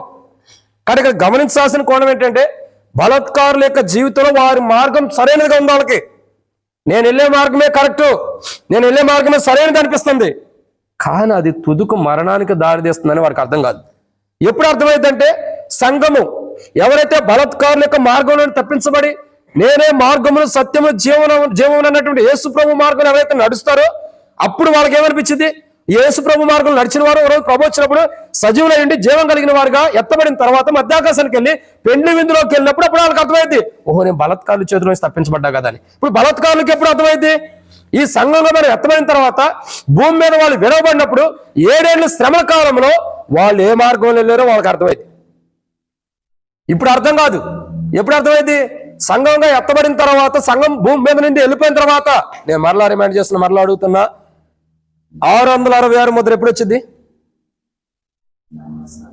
సంఘం భూమి మీద ఉన్నప్పుడు ఎత్తబడిన తర్వాత. 7 ఏళ్ళ శ్రమల కాలంలో సంఘం ఉంటుందా లేదా? ఉండదు. అంటే దీన్ని బట్టి ఏంటి? ఆధార్ కార్డు వచ్చింది, 666 ముద్ర, అడేవాడు అమెరికాలో 3 ముద్రలు వేసుకున్నాడు, 6 ముద్రలు వేసాడు, ఇవన్నీ పరిమాణ మాటలు చెప్పొద్దు. సంఘం భూమి మీద ఉన్నంత కాలం బైబిల్ ప్రకారం ఏ 666 ముద్ర రాదు. సంఘం భూమి మీద ఉన్నంత కాలం. సంఘం ఎత్తబడిన తర్వాత ఇవన్నీ వచ్చేది. సంఘం భూమి మీద ఉన్నప్పుడు 666 ముద్ర లేదా ఇంకోటి రాదు. 7 ఏళ్ళ శ్రమల కాలం కూడా సంఘం భూమి మీద ఉన్నంత కాలం రాదు. సంఘం ఎత్తబడిన తర్వాతే నెక్స్ట్ స్టెప్ అనేది అక్కడ భూమి మీదకి వచ్చేసింది. సో ఇక్కడ గమనించాల్సిన కోణం ఏంటంటే బలత్కారులు ఎలాంటి వారంటే వారు తమ మార్గం సరైనది అనుకుంటారు, కానీ అది తుదుకు మరణానికి దారి తీస్తుంది. ఆ విషయాన్ని తెలుసుకోలేరు. అందుకు చివరికి ఏం జరుగుతుంది? వారి మార్గం సరైనదిగా లేదు కాబట్టి ఆ బలత్కారులు వారి జీవితంలో వారు వెళ్ళిన మార్గం, వారు ప్రవర్తించిన మార్గం, వారు నడిచిన మార్గం, వారి ఆలోచనలతో కూడిన మార్గం సరైనదిగా లేదు కాబట్టి అది ఎలా ఉంటుందండి? ఒకరోజు మరణానికి దారితీస్తుంది. బట్ దేవుని కృప, యేసు ప్రభువారు అనే రక్షకుడు మనకి ఈ లోకానికి రావడం ద్వారా, దేవుడు మనల్ని కనికరించి ప్రేమించి ఆ కుమారుని యొక్క రక్షకుడైన కుమారుని లోకాన్ని పంపడం ద్వారా బలత్కారులు ఎలా మార్గం నడుస్తున్నా ఆ మార్గంలో నడిచే మనం తుదుకు మన మరణానికి తెచ్చుకునేటటువంటి మన మార్గాన్ని ఇప్పుడు యేసు ప్రభు రావటం ద్వారా, సరైన మార్గంలో యేసు ప్రభు రక్తం ద్వారా కడగబడి పెట్టబట్టడం ద్వారా ఇప్పుడు మనం ఓ రోజు సంఘముగా ఎత్తబడి సజీవులైండి జీవం కలిగిన వారికి ఎత్తబడి పెండ్లి విందులో ప్రవేశించేవారుగా ప్రభు మనం సిద్ధపరిచినందుకై ఆ బలత్కారుల మార్గంలో నుండి, ఆ నాశనం అయిపోయే మార్గంలో నుండి, ఆ నరకానికి వెళ్ళే మార్గంలో నుండి, ఆ మరణానికి వెళ్ళే మార్గంలో నుండి దేవుడు మనల్ని తప్పించి పరలోక రాజ్యానికి జీవంతో కూడిన మార్గానికి దేవుడు మనల్ని నడిపించినందుకై ప్రభుని ఆరాధించాలి. ఇదన్నమాట 4, ఇంకా 3 ఉన్నాయి. రండి 5వ విషయాన్ని చూద్దాం. రండి ఇర్మియా గ్రంథం 15వ అధ్యాయం 21 వచనం. ఇర్మియా గ్రంథము 15వ అధ్యాయం 21 వచనం. ఇర్మియా గ్రంథము 15వ అధ్యాయం 21 వచనం. దుష్టుల చేతిలో నుండి నిన్ను విడిపించెదను, బలత్కారుల చేతిలో నుండి నిన్ను విమోచించెదను. అయిపోయింది కదా అక్క, మంచిది. కాబట్టి దేవుని వాక్యాన్ని చూసినట్లయితే దుష్టుల చేతిలో నుండి నిన్ను విడిపించేదను, బలత్కారుల చేతిలో నుండి నిన్ను విమోచించదు. కాబట్టి ఇక్కడ మనం చూస్తున్న 5వ కోణం ఏంటంటే బలత్కారులు ఎలాంటి వారంటే ఇక్కడ రాబడుతున్నమాట, బలత్కారుల చేతిలో నుండి నిన్ను విమోచించదు. అంటే వారి జీవితం ఎలా ఉంటుందంటే, ఒక మాటలో చెప్పాలంటే ఇక్కడ రాయబడుతున్న మాట, బలత్కారుల చేతులు అంటే ఎదుటి వ్యక్తిని వారి చేతిలోనే వారి గ్రిప్లోనే పెట్టుకుంటారు. బలత్కారులు ఎలాంటి వారండి? వారి హస్తాల్లోనే ఎదుటి వ్యక్తిని పెట్టుకుంటారు. వారి మాటల ద్వారా, వారి ప్రవర్తన ద్వారా, వారి జీవించే జీవితాన్ని బట్టి బలత్కారులు ఏం చేస్తారు? తమ గుప్పిట్లో మనుషులను పెట్టుకుంటారు. ఎక్కడ పెట్టుకుంటారు? తమ గుప్పిట్లో. అప్పుడు ఈ బలత్కారుల చేతిలో వారి వారి హస్తాల్లో ఉన్నటువంటి వారు ఏం చేస్తారు? ఇక వాళ్ళకి విమోచన ఉండదు. ఇప్పుడు బలత్కారులు ఎలా ఉన్నారో వీళ్ళు కూడా అట్లా తయారైపోతారు. వాళ్ళు ఎలా ప్రవర్తిస్తున్నారో వీళ్ళు కూడా అలాగే ఉంటారు. సో ఇక్కడ గమనించాల్సిన కోణం ఏంటంటే, బలత్కారుల యొక్క చేతిలో నుండి దేవుడు ఏం చేస్తున్నాడు? విమోచించడం అంటే విడిపిస్తాడు, విడుదల ఇవ్వడానికి ఇష్టపడుతున్నాడు. ఆ విడుదల ఇవ్వడం కొరకై ఆయన కుమారుడైన యేసు ప్రభువు వారిని ఈ లోకానికి దేవుడు పంపి, ఆ కుమారుడు కలువరిశిల్లో చనిపోయి తిరిగిలేయటం ద్వారా, ఆ కుమారుడు దేహం దున్నబట్టడం ద్వారా, కుమారుడు ఖర్చిన రక్తం ద్వారా బలత్కారుల యొక్క చేతిలో నుండి మనం ఏం చేయబడుతున్నాం? విడిపించబడుతున్నాం. సో ఈ విడిపించబడటం కారణం ఏంటంటే, ఆ రక్షకుని దేవుడు ఈ లోకానికి పంపడమే. ఈ రక్షకుడు ఈ లోకానికి వచ్చి, ఆ రక్షకుడు ఈ లోకానికి వచ్చి మన కొరకే కలువరిశిలో త్యాగం చేయడం ద్వారా మనం బలత్కారుల చేతుల నుంచి విడిపించబడి ఇప్పుడు పెండ్లి విందులోకి వెళ్తున్నాము. జీవం కలిగిన వారికి సంఘంగా ఎత్తబడుతున్నాము. సజీవులమైంది జీవం కలిగిన వారికి ఎత్తబడుతున్నాము. రాబోతున్న భయంకరమైన ఆపదలు భూమి మీద జనులు రాజ్యంగా కూడుకున్న కాలం నుండి ఇప్పటి వరకు జరగనంత గొప్ప ఆపద భూమి మీదకి రాబోతుంది. ఆ గొప్ప ఆపదలో నుండి మనం ఏం చేయబడుతున్నాం? రక్షకుల ద్వారా తప్పించబడి పెండ్లి విందులోకి వెళ్తున్నాం. అయితే ఎక్కడి నుంచి తప్పించబడుతున్నాం అంటే, బలత్కారు చేతిలో ఉండి. బలత్కారులు ఎలాంటి వారంటే, 5వ మాట, వాళ్ళు ఎలాంటి వారు? బలత్కారులు ఎలాంటి వారండి? తమ గుప్పెట్లో, తమ హస్తాల్లో అనేకుల్ని బంధించినటువంటి వారు. ఒక మాట చెప్పాలంటే, అనేకులు తమ హస్తాల్లో బంధించి వేసినటువంటి వారు, అనేకులు తమ హస్తాల్లో బంధించి వేసినటువంటి బలత్కారుల చేతిలో నుండి దేవుడు ఏం చేస్తున్నాడండి? మనల్ని విమోచించాడు. మనకు విడుదలనిచ్చి మనల్ని ఆయన సొత్తుగా, ఆయన ప్రజలుగా, ఆయన ఆరాధించేవారుగా, ఆయన రాజ్యంలో, ఆ నూతనమైన యెరూషలేములో లేదా ఆ పెండ్లి విందులో ప్రవేశించడం కొరకై ఆయన కుమారుడు యేసు ప్రభువారు చేసిన కలువరిశిల యొక్క రక్త త్యాగం. ఆ త్యాగం ద్వారా బలత్కారుల చేతిలో నుండి, వారి గుప్పిట్లో నుండి దేవుడు మనల్ని విడిపించినందుకై ప్రభుని ఆరాధించాలి. అంతేగాని బలత్కారుల చేతులకు మళ్ళీ మనం వెళ్ళిపోయి మన చేయి వాళ్ళ చేతుల్లో పెట్టకూడదు. ఇప్పుడు ఆదాం ఏం చేశాడు? దేవుడు అన్నిటిపైన అధికారం ఇస్తే ఈ ఆదాం ఏం చేశాడు? వెళ్ళి నువ్వు నన్ను ఏలమ్మా అని చెప్పని సాతానికి అప్పచెప్పాడు. ఈయన ఎత్తుకెళ్ళి, ఈ జీవితాన్ని ఎత్తుకెళ్ళి ఏం చేశాడు? సాతాను చేతిలో పెట్టాడు. వాడు ఊరుకుంటాడా? ఎట్టంటే ఎట్టనాలి, ఎట్టంటే ఎట్టనాలి, ఎట్టంటే ఎట్టనాలి, ఎట్టంటే ఎట్టనాలి.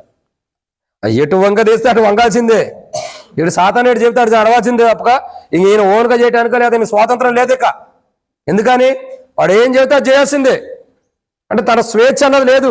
తన జీవితం, ఒకప్పుడు దేవుడు స్వాతంత్రాన్ని ఇచ్చాడు, స్వేచ్ఛనిచ్చాడు. ఏదైనా తోటలో సమస్తాన్ని కూడా ఆయన పాదాల కింద పెట్టాడు. ఒక మాట చెప్పాలంటే, ఆదాం యొక్క పాదాల కింద దేవుడు అన్ని పెట్టాడు. ఇప్పుడు ఆదాం ఏం చేస్తున్నాడు? వెళ్ళి నేను ఏళ్ళలేను, దేవుడు నాకు అధికారం ఇచ్చాడు, దేవుడు ఇచ్చిన అధికారం నాకు వద్దని, సాతానా నీ అధికారం నాకు కావాలమ్మా అని చెప్పి సాగిలు పడ్డాడు. సాతానుడు ఏం చేశాడు? నీకు శుభమవును గాక, నువ్వు నా దగ్గరకు వచ్చి సాగిలు పడ్డావు కాబట్టి నీ బ్రతుకంతా నువ్వే కదా, అందరిని కూడా నువ్వు నాశనం చేయను గాక అని ఆశీర్వదించాడు. ఏమని ఆశీర్వదించాడు? నువ్వు ఒక్కడమే నాశనం అయిపోవడం కాదు, భూమి మీద పుట్టే ప్రతి మానవుడు కూడా నాశనం అయిపోను గాక ఇలాగే పాపంతోనని చెప్పి ఆశీర్వదించాడు. ఆ దరిద్రం ఇప్పుడు దాకా మనకు వచ్చింది. అది అబద్ధమా? రుజువు చెప్పమంటారా? అపోస్తలుడైన పౌలు రోమీయులకు రాసిన పత్రిక. ఇది రుజువో కాదో చూపిస్తా చూడండి, నిజమో కాదు. అపోస్తలుడైన పౌలు రోమీయులకు రాసిన పత్రిక. ఆ దరిద్రం చేసిన పని ఇప్పటిదాకా మనకు వస్తుంది. అపోస్తలుడైన పౌలు రోమీయులకు రాసిన పత్రిక 5వ అధ్యాయం 12వ వచనం చదవండి ఎవరైనా పెద్దగా. అపోస్తలుడైన పౌలు రోమీయులకు రాసిన పత్రిక 5వ అధ్యాయం 12వ వచనం.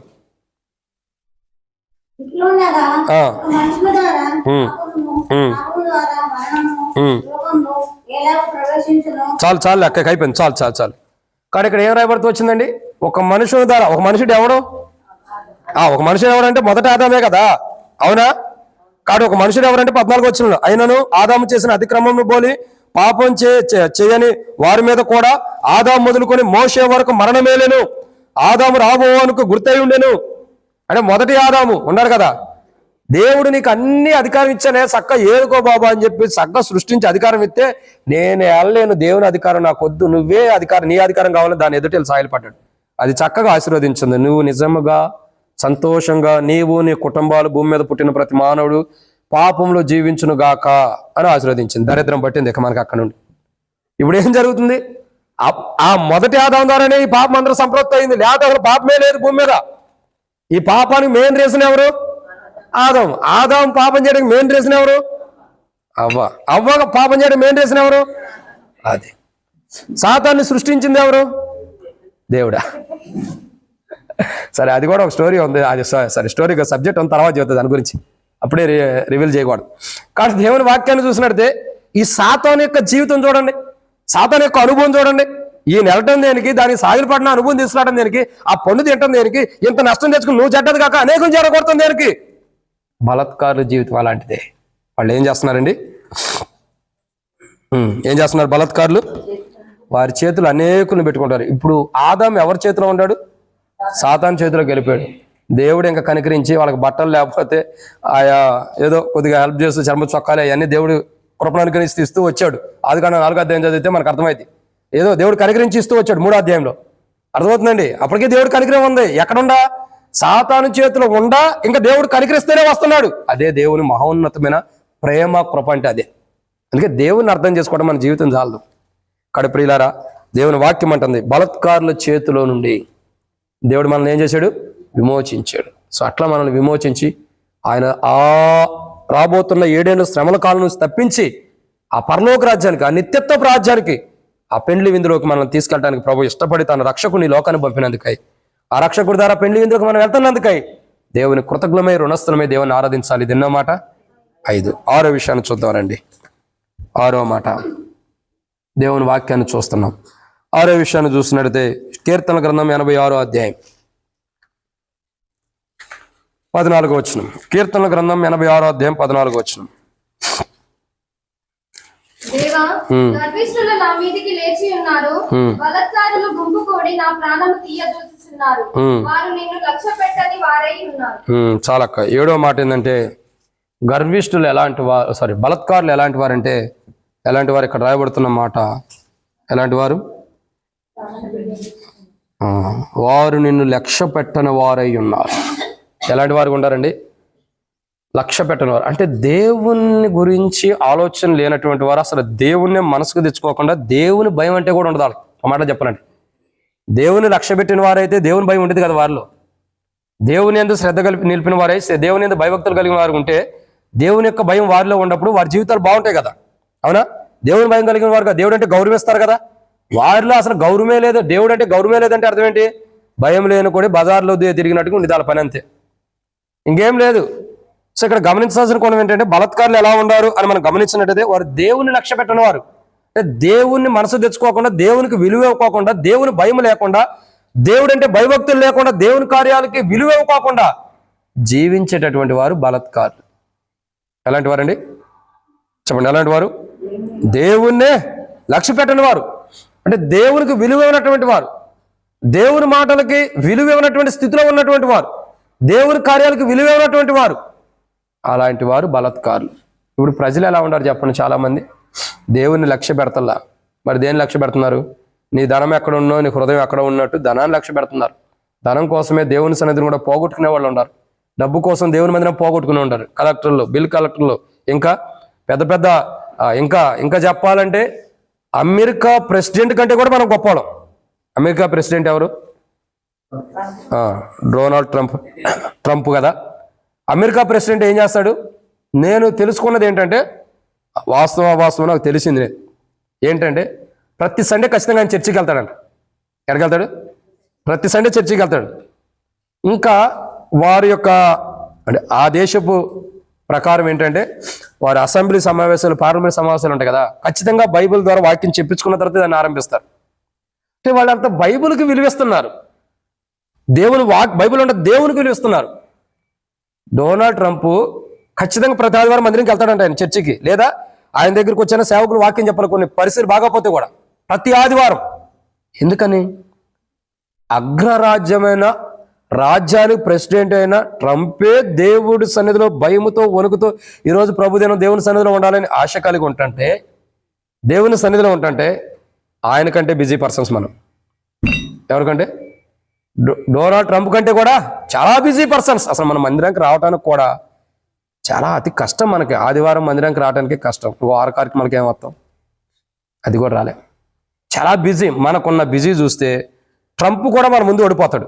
బిజీ పోటీల్లో పెడితే, అంటే ఎవరు ఫస్ట్ వస్తారని పెడితే దాంట్లో మనమే ఫస్ట్ వస్తాం. దానికి 100% వాస్తవం. ట్రంప్ అన్న ఓడిపోతాడేమో కానీ ఆ ఎలక్షన్లో మనమే గెలుస్తాం, ముందు అది అత్యధికమైన మెజార్టీతో గెలుస్తాం. ఎందుకని? మనకున్నంత బిజీ ట్రంప్ కూడా లేదు కదా, అంత బిజీ పర్సన్స్. అందుకే సంఘ ప్రార్థనలు ఎక్కడ కొడతాం, బైబిల్ స్టడీ ఎక్కడ కొడతాం, ఉపవాస ప్రార్థనలు ఎక్కడ కొడతాం, ఆదివారం కూడా వచ్చే టైంకి మనకు నచ్చిన టైంకి వస్తాం. ఇది నీకు ఇష్టమైన జీవితం, దేవునికి ఇష్టమైనది కాదు. ఇది నీకు ఇష్టమైన జీవితం, దేవునికి ఇష్టమైనది కాదు. దేవునికి ఇష్టమైన జీవితం అన్నది అగ్రరాజ్యానికి ప్రెసిడెంట్ అయినా దేవుడు నాకు కావాలని దేవుని సన్నిధికి వెళ్తున్నాడే, అది దేవునికి ఇష్టమైన జీవితం. అంటే ఆ జీవితం మెయిన్ ఇంపార్టెంట్. కానీ ఇక్కడ మన జీవితాలు ఎలా ఉంటాయంటే విచిత్రం మన జీవితాల్లో. దేవునే లక్ష్య పెట్టిన వారికి ఉంటాం, దేవుని మందిరంకి వస్తాం, కానీ దేవుని సన్నిధికి వస్తాం, దేవుని కార్యాలని, దేవుని సన్నిధిని, దేవుని విధానాన్ని మనం లక్ష్య పెట్టలేం. కానీ దేవుని మంది అసలు నేను ఒకటి అడిగితే చెప్పండి, దేవుడు ఎలాంటి వాడు? ఒక ప్రశ్నకి సమాధానం చెప్పండి చాలు. కొన్ని దేవుని కొన్ని గుణ లక్షణాలు ఏంటి చెప్పండి, ఒక్క మాట చెప్పండి చాలు. దేవుని కొన్ని గుణ లక్షణాలు ఏంటి? అది చెప్పలేని దౌర్భాగ్య స్థితిలో ఉండమంటే దేవుని గురించి ఇంకా తెలియదు మనకు. అది వాస్తవే, ఆయన గురించి చెప్పలేని దౌర్భాగ్య స్థితిలో ఉన్నాం మనం. దేవుని గుణ లక్షణం ఏంటంటే యోహాను సువార్త 3:16 ఏమనుంది? దేవుడు లోకాన్ని ఎంతో ప్రేమించిన, అది ఆయన గుణ లక్షణం కదా ప్రేమించడం. ఇది కూడా చెప్పలేకపోతున్నాం అంటే మనం దేవుని గురించి చాలా అర్థం చేసుకున్నాం. నేనంట అసలు ఫస్ట్ నీ భార్యనే నువ్వు అర్థం చేసుకో, నీ భర్తనే నువ్వు అర్థం చేసుకో, నీ కుటుంబాన్ని నువ్వు అర్థం చేసుకోలేవు, ఇంకా దేవుని నేను అర్థం చేసుకుంటా చెప్పు. భర్తను అర్థం చేసుకుంటావా? ఇన్ని సంవత్సరాలైనా ఆయనతో జీవించినప్పుడు కూడా ఇంకా ఆయనతో కొట్లాటలు కొడాలి. ఇన్ని సంవత్సరాలు ఎవరు వివాహం చేసుకున్నా, పిల్లలు పుట్టినా ఇంకా ఆయనతో కొట్లాటలు కొడవలాడలే. ఇన్ని సంవత్సరాలు కుటుంబంగా జీవిస్తున్నా ఇంకా కొట్లాటలు కొడవలాడలే. ఇంకెప్పుడు మనం అర్థం చేసుకుంది మనుషుల్ని అర్థం చేసుకోకపోతే దేవుని అర్థం చేసుకుంటాం. మనుషుల జ్ఞానం నరుసు లాంటిది, దేవుని జ్ఞానం అనంతమైనది. ఈ నరుసునే అర్థం చేసుకోలేము, ఆ దేవుని ఏం అర్థం చేసుకుంటాం? అవునా కదా? దేవుని జ్ఞానం గొప్పది, దేవుడు గొప్పవాడు.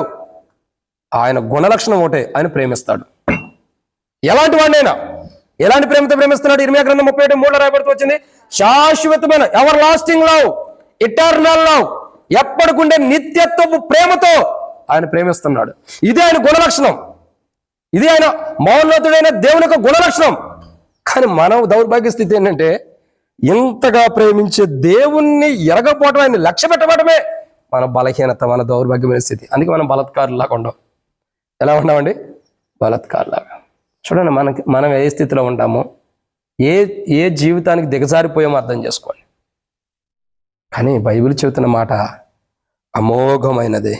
ఏంటంటే బలత్కారులు దేవుని లక్ష్య పెడతలేదంట. ఇప్పుడు దేవుని లక్ష్య పెట్టిన వారు, దేవుడు అంటే లక్ష్యం లేనివారు, దేవుడు అంటే లక్ష్య పెట్టుకోకుండా పాపం చేసుకుంటూ వెళ్ళేవారు బలత్కారులే. ఓ రోజు ఏమైందంటే నాశనం వచ్చి దేవరాదు. సో అలాంటి స్థితి నుండి తప్పించడం కొరకై యేసు ప్రభువు తన కలవరిశిల యొక్క రక్తం ద్వారా దేవాతి దేవుడు తన కుమారుడైన యేసు ప్రభువుని రక్షకుని లోకాన్ని పంపి సర్వ మానవాళి పాపముల కొరకై కలవరిశిలో ప్రాణం పెట్టేటట్టు దేవుడు అనుమతిస్తూ వచ్చాడు. బలత్కారులు అంటే మన జీవితం.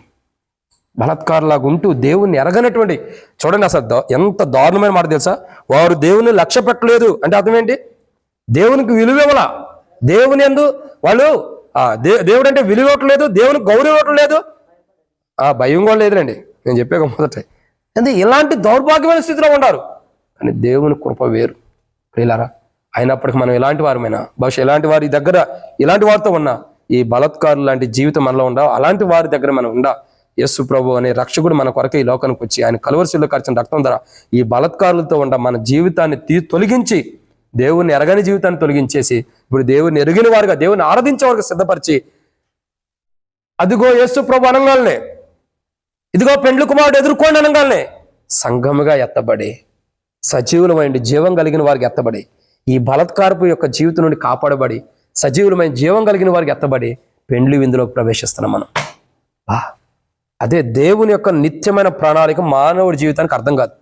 నేను మరలా చెబుతున్నా, చూడండి, మరలా చెబుతున్నా, ఐ రిపీట్ వన్స్ అగైన్, నేను మరలా చెబుతున్నా, దేవుని కృప, దేవుని జ్ఞానము, దేవుని గురించి ఆలోచన, అసలు దేవుడు ఎలాంటి వాడు అన్నది మానవుడి జీవితం మొత్తం తపస్సు చేసి అర్థం చేసుకున్నా చాలదు. నేను ఒకటి చెప్పమంటారా సింపుల్గా?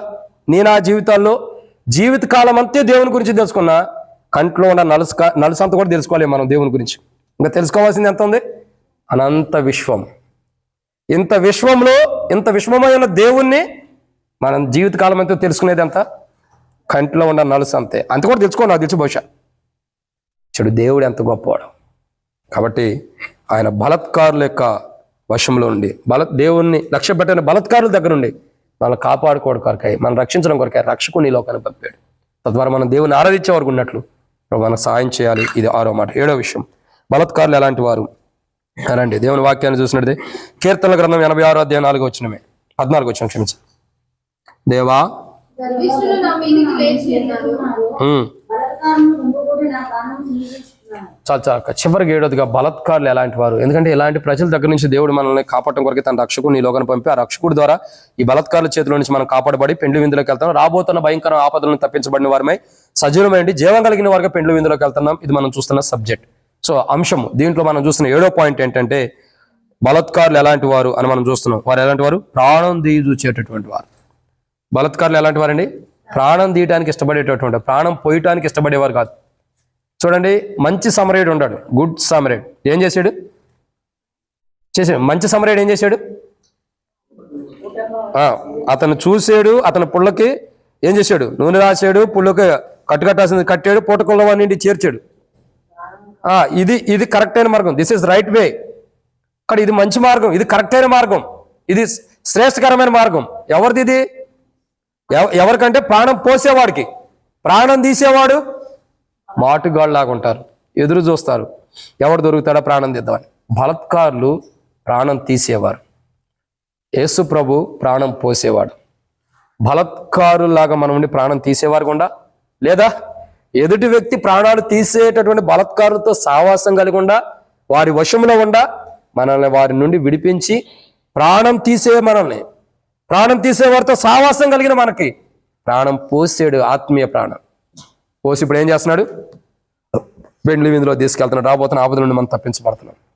ఇంత గొప్ప అనుభవాన్ని దేవుడు మన క్రీస్తులు అనుగ్రహించినందుకై దేవుని ఆరాధించాలి. ప్రభా, ప్రాణం తీయజూచే బలత్కారుల చేతిలో నుండి, వారి వశంలో ఉండ నన్ను, వారి చేతుల్లో ఉండ నన్ను, ఆ బలత్కారులతో సావాసం కలిగిన నన్ను, ఆ బలత్కారుల యొక్క చేతుల నుంచి నన్ను విడిపించి ఇప్పుడు ప్రభా పెండ్లి విందులో తీసుకెళ్ళటం కొరకాయి, అలా విడిపించి పెండ్లి విందులో తీసుకెళ్ళటం కొరకాయి నా కొరకై దేవుడు పంపిన రక్షకుడికి లోకానికి వచ్చి ఆ కలువరిశిలో ప్రాణం పెట్టి చనిపోయి తిరిగి లేటం ద్వారా, నీ రక్తం ద్వారా నేను కడగబట్టడం ద్వారా నన్ను ప్రభా నా రక్షకుడు కాదు, నీ రక్షకుని ద్వారా నన్ను రక్షించి ఆ పెండ్లి విందులో తీసుకెళ్తాను కొరకాయి ఈ బలత్కారు వచ్చి వశంలో నన్ను కాపాడే ప్రభా.